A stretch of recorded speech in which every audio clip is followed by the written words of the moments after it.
welcome back. So today I wanted to talk to you guys about lightweight moisturizers for oily skin since it's been a really hot and humid summer. We're also outside being our sweaty, messy selves, living our best lives after last year, and our current moisturizers might not be right for the hottest days of summer. So we're getting breakouts or our skin's looking a little bit greasy. Lightweight moisturizers for oily skin types can sometimes be hard to find because it's a fine line. You want to look dewy and not greasy, and some moisturizers are just too heavy and can even cause breakouts. So it can be really scary to try a new moisturizer. I get that, but don't worry because I got you. Today we're going to talk about what to look for in a moisturizer if you have oily skin and figure out which one is the best one for you. Let's get it.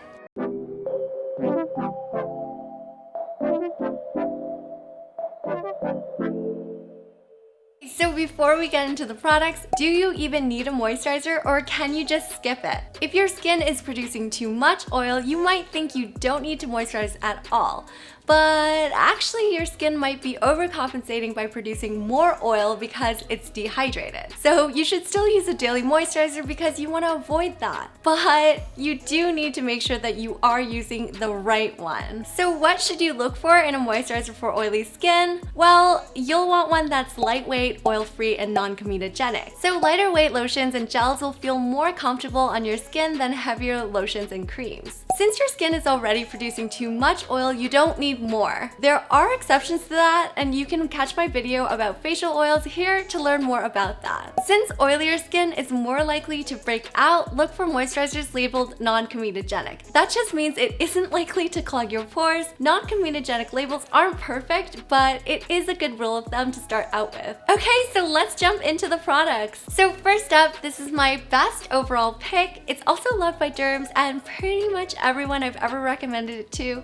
So let's talk about the Neutrogena Hydro Boost Gel Cream. There are multiple versions of the Hydro Boost moisturizer line in almost the same packaging, which is a little confusing. But the one I like is the extra dry fragrance-free version. Even though this is marketed for extra dry skin, it's actually not that different from the regular one, and I like that this is the only one that's fragrance-free, and I also think the texture is nicer. This one is a bit of a creamier gel texture and more opaque, but it's still not a full-on cream. They're both silicone-based, and this one is still lightweight, non-comedogenic, and also oil-free, so it is still suitable for oilier skin types. Let's talk about the ingredients. So the silicone base is dimethicone, which is what gives a lot of products that silky feel and velvety finish, and is also what makes products feel lightweight and easy to spread. But it's not just a texture enhancer, it also has some occlusive characteristics too, so it can help seal in that hydration. It also allows sweat to evaporate and primes the skin by controlling shine, so it's actually a good base ingredient for oily skin.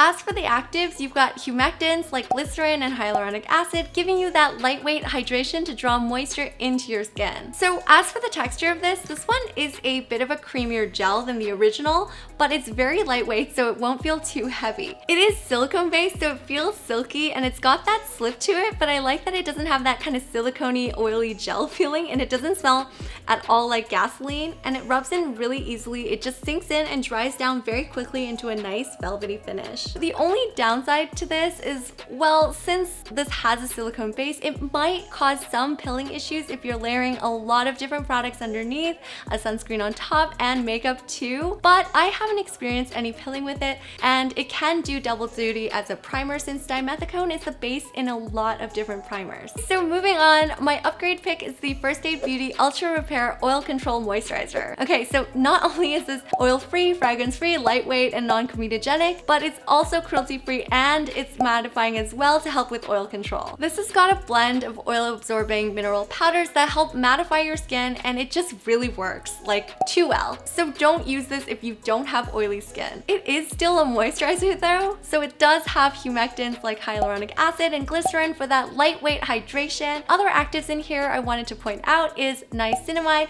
which helps to minimize the look of pores. And that's really great because oilier skin can sometimes emphasize the look look of your pores. I also wanted to point out this packaging because how cute is that? I do prefer pumps to jars, but because this is more viscous, I don't think you could actually put it into a pump bottle. The good thing though about jar packaging is that you can really use up all of the products so that nothing gets wasted. Alright, so I want to show you all the texture of this. It's actually so nice. It feels like a lightweight whipped gel, and when you apply it, it feels really cooling and refreshing.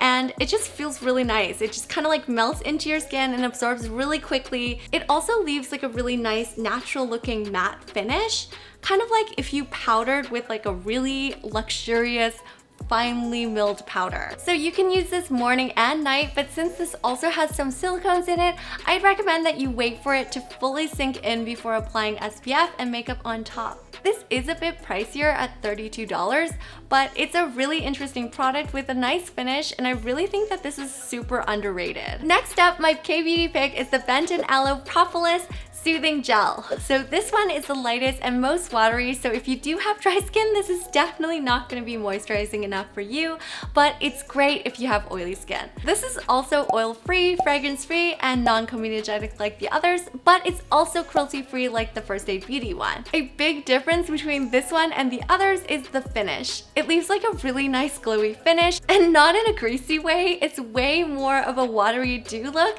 that just kind of looks like you're living your best dolphin life. Another big difference is this is the only moisturizer of the 5 that doesn't have any silicones in it at all. As for the ingredients, I love that they've used aloe leaf water instead of just plain old water as the first ingredient. I love the way that it feels, and it also has some skin benefits too. It soothes irritated skin and hydrates as well. As for other hydrating ingredients, there's glycerin here, one of my favorite humectants, and I also wanted to point out that it doesn't have hyaluronic acid, which is good if you're sensitive to lower weight hyaluronic acid. It's also got something called propolis extract in it, which is a very popular ingredient in Korean skincare. Propolis is a resin made from bees that is packed with antioxidants and has antibacterial and antifungal properties, which is helpful if you have some breakouts. Another plus is this is also fungal acne safe. Okay, so let me show you the texture. It's very much a classic gel. So it feels really refreshing, and it's very watery, and it just sinks in really, really well, and it's very, very lightweight. It just kind of leaves like a really nice sheen. One thing you should be careful of with this one though is a little bit goes a very long way, and if you apply too much, it can take a little bit longer to actually dry down, and it can feel a little bit sticky. Next up is my drugstore pick. You probably already knew this one was coming since it is so iconic. It's the Cerave PM Facial Moisturizing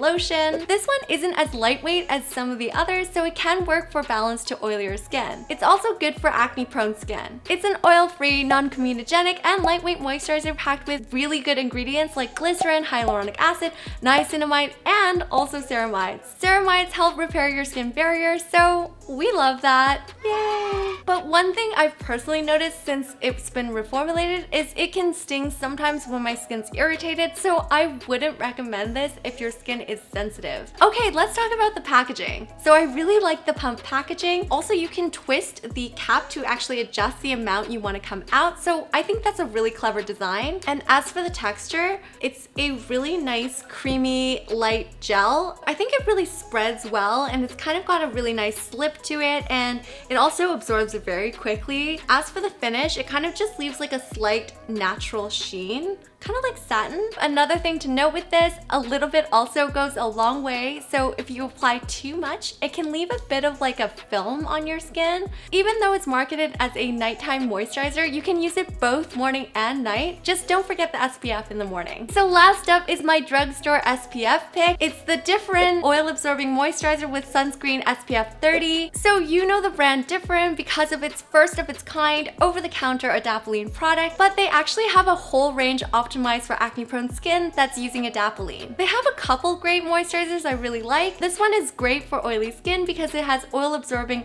micropearls in it, and if you're acne-prone, it was actually developed to provide sun protection without triggering acne, so it's also non-comedogenic, oil-free, and fragrance-free. The sunscreen in here is an SPF 30 with broad spectrum protection, which is great. It's a chemical sunscreen, so there's no white cast, and it's good for all skin tones. But if you have really sensitive skin, the bad thing is it could cause some stinging for you, you. If your skin is oily and sensitive to chemical sunscreens, I'd recommend you take a look at the Ulta MD SPF 46 UV Clear or the Run Mineral Sunscreen that I feature in my 2021 sunscreen guide instead. There are also some hydrating ingredients in here that I wanted to highlight, so allantoin, panthenol, and glycerin. I also wanted to point out that like the Benton one, this one doesn't have hyaluronic acid in it. This also has the pump packaging with the twisty cap, just like the Cerave one, which I like. Even though the package looks really small, it's actually not. It's 118 milliliters or 4 ounces, so it's more than double the size of what's in the jar moisturizers. So not only is this one of the most affordable ones today, but you can actually also go on their site and grab a coupon to save $1.75, and I'll add the link below for you guys. Okay, so let's just talk about how this applies. First off, it does kind of smell like a chemical moisturizer, but it's really faint, so it's actually not that bad. So the texture is a very lightweight lotion that's pretty runny, so it spreads well and absorbs quickly. At first, the finish looks kind of like it has a satiny sheen to it, but it does dry down a little bit more natural, and then over time, it does absorb the shine. So it's a very different effect to the First Aid Beauty one because that mattifying effect is a lot more immediate. So now that we've gone through all of that, which one is the right one for you? If you're looking for a simple moisturizer for sensitive skin that gives you a very natural finish and you don't mind how silicones feel, then go for the Neutrogena one. It's the best overall pick. But if you're looking for a moisturizer that is also mattifying, you have two options. Either go for the First Aid Beauty one if you also want that added niacinamide, or the Differin one if you want a moisturizer and a sunscreen all in one for daytime. If you instead don't have super oily skin and you want that added niacinamide as well as ceramides with a satiny finish and a drugstore price tag, well, go for the Cerave one. But if you're looking for a very lightweight one that leaves a nice dewy finish, then the Benton one is probably the best for you. Alright, so that's it for me. I want to know, have you guys tried these moisturizers before? What do you think? Let me know in the comments down below. I really hope that this video was helpful for you, and if it was, don't forget to give your girl a like and subscribe and hit that notification bell so you don't miss out on any more fun and informative skincare videos like this one. Love you guys. See you next time.